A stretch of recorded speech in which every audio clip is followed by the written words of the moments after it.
Hi there, beleza? In this lesson, I'll teach you the difference between coffee, cough, and coughing. Nessa aula, vou te ensinar a diferença entre coffee, cough e coughing, ok? Pode ser que se você visse essas três palavras, você achasse que elas não têm nada a ver umas com as outras.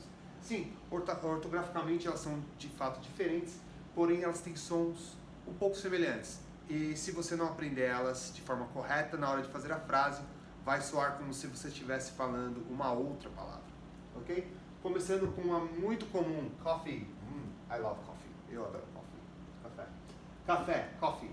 So, I like to have coffee before starting to work. Eu gosto de tomar o meu café antes de começar a trabalhar. O som é coffee, coffee, ok? E cough significa tossir, ok? Não confunda. Every day I cough because of the dust. Todos os dias eu tusso por causa da poeira. E por último, last but not least, coughing. Coughing significa caixão. Então não confunda coughing com café. Por favor, me dá um caixão. Eu gosto de tomar meu caixão antes de trabalhar. Não fala isso. Não faça isso. Ok? So, the body was found in a golden coffin.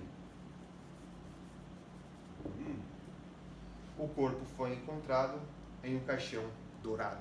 Ok? Então, preste atenção nas diferenças entre coffee, cough e coffee. É isso aí. Ok? Espero ter te ajudado com essa pronúncia. And I'll see you in the next video. Bye bye.